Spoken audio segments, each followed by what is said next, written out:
300 and above kilometres కృష్ణానది పారుతుంది కూడా మహబూబ్ నగర్ జిల్లాలో 308 కిలోమీటర్లు పారుతుంది.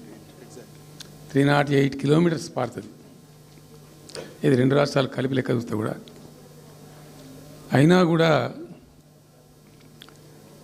50 ఏళ్ళు అప్పటికి 50 ఏళ్ళు పరిపాలించినటువంటి కాంగ్రెస్ పార్టీ కానీ, ఆ తదనంతరం సుమారు దగ్గర ఒక 20 ఏళ్ళు పరిపాలించిన తెలుగుదేశం పార్టీ కానీ, పాలమూరుకు చాలా దారుణమైనటువంటి తిరిగి కోలుకోలేనటువంటి దెబ్బ కొట్టిన పార్టీలు ఈ రెండు పార్టీల ప్రభుత్వాలు.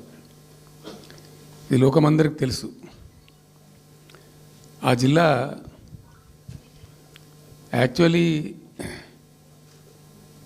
అప్పర్ కృష్ణా ప్రాజెక్టు, భీమా ప్రాజెక్టు, తుంగభద్ర ఎడమ కాలువ ప్రాజెక్టు, దాని ద్వారా ఆనాటికి అన్ని ఫైల్స్ ఉన్నాయి, రికార్డ్స్ ఉన్నాయి, ఏదో ఒకటి స్టోరీ కాదు. 174 టీఎంసీలు నీళ్ళు పాలమూరు రంగారెడ్డి జిల్లాకు రావాల్సి ఉండే. పాలమూరు జిల్లాకు ఆనాటి ప్రతిపాదిత ప్రాజెక్టుల ప్రకారం రావాల్సి ఉండే. ఆంధ్రప్రదేశే ఏర్పాటే తెలంగాణ పాలిట పెనుశాపం.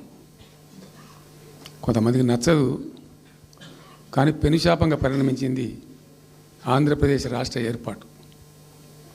మొత్తం తెలంగాణకు, అందులో మోర్ స్పెసిఫికల్లీ మహబూబ్ నగర్ జిల్లాకు జరిగినటువంటి తీవ్రమైనటువంటి అన్యాయం. ఎస్ఆర్సి యాక్ట్ అంటే స్టేట్ రీఆర్గనైజేషన్ యాక్టు స్పష్టంగా చెప్తుంది,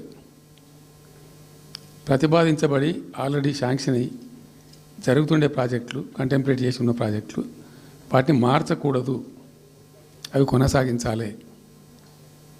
ఆ చట్టం ఉండగా కూడా వాటి అన్నిటిని కాదని వీటిని మొత్తం అబాండన్ చేసి పడేసిండ్రు. అట్లా చాలా చేసినారు. అక్కడ గోదావరి మీద చూసుకుంటే దేవునూరు ప్రాజెక్టు కావచ్చు, ఇచ్చంపల్లి కావచ్చు, రకరకాల ప్రాజెక్టులను అబాండన్ చేసినారు. అందులో అతి తీవ్రమైనటువంటి అన్యాయం మహబూబ్ నగర్ జరిగింది. ఇలా మహబూబ్ నగర్కి ఇచ్చే పాలమూరు ఎత్తిపోతలో మరొకటి కొత్త స్కీమ్ కాదు. గతంలోనే 174 టీఎంసీలకు ప్రాజెక్టులు రూపకల్పన జరిగి అంత అయింది. అయితే మేము చాలా వాదించినాం. మధ్యలో బ్రిజేష్ కుమార్ ట్రిబ్యునల్ వస్తే కూడా అక్కడ పోయి ఆ ట్రిబ్యునల్ని కలిసి చాలా ప్రయత్నాలు చేసినాం.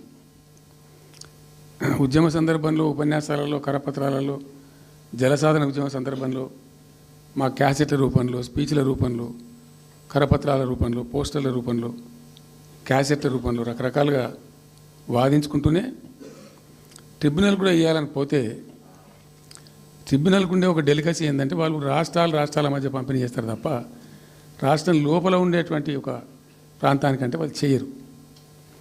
మీకు రాష్ట్ర హోదా లేదండి, మీరు ప్రాంతము, మీరు రాష్ట్రంతో కొట్లాడుతున్నారు, అది వేరే సంగతి, కానీ మేము స్వీకరించలేము, తీసుకోలేము చట్ట ప్రకారం అని చెప్పి వాళ్ళు నిరాకరించారు. సరే, ఆ తదనంతరం ఉద్యమం జరిగింది, మీ అందరికీ తెలుసు. ఇక్కడ ఇంకొకటి కూడా తప్పకుండా చెప్పాలి. బచావత్ ట్రిబ్యునల్ ఏర్పాటైనప్పుడు అతను పంపకాలు చేస్తూ బచావత్ ట్రిబ్యునల్లో స్పష్టంగా రికార్డెడ్ ఇప్పుడు ఉంది. బచావత్ ట్రిబ్యునల్లో స్పష్టంగా పొందుపరచబడి ఉంది. ఇప్పుడు బచావత్ గారు ఖుద్దు రిటైర్డ్ సుప్రీంకోర్టు జడ్జి, ఆయన స్వయంగా ఏమన్నాడంటే, ఈ ప్రాంతం నిజంగా చాలా నిరాదరణకు గురైంది, ఇంకా అవుతూ ఉన్నది. ఆ రోజు విపత్కర పరిస్థితి, దుర్భరమైన పరిస్థితి ఏంటంటే, పాలమూరు గురించి గంటెడు నీళ్ళు అడిగిన వెళ్ళేటప్పుడు ఇంత కేటాయించండి, ఈ కరువు జిల్లా ఉంది అని అడిగేవాడే లేడు. ఆనాటి సమైక్య ప్రభుత్వం చేసిన ద్రోహం.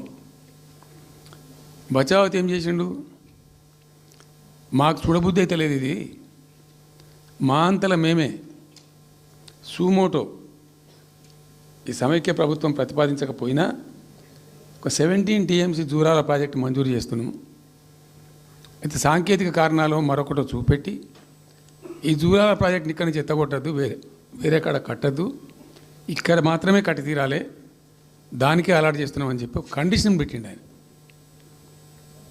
ఇది ట్రిబ్యునల్. అతను ఒక న్యాయమూర్తిగా పనిచేసిన వ్యక్తి కాబట్టి చూడబుద్ధి కాక ఆ బాధ భరించలేక ఈ కామెంట్ కూడా రికార్డు చేసిండు ట్రిబ్యునల్లో. ప్లస్ ఆ 17 TMC జూరాల ప్రాజెక్టుకు కేటాయించిండు. ఎంత విషాదం అంటే అది ఎప్పుడో 74లో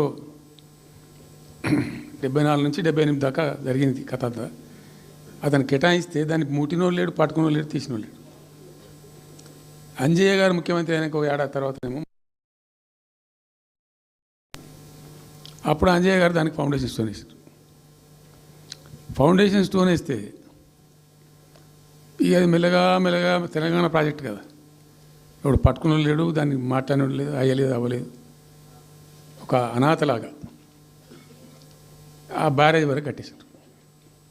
దానికి కాలువలు లేవు, నీళ్ళు రావు, పొలాలు పారాయి, కృష్ణానది నీళ్ళు వస్తుంటాయి, గేట్ల ద్వారా పోతుంటాయి. ఎప్పటి వరకు ఈ తతంగం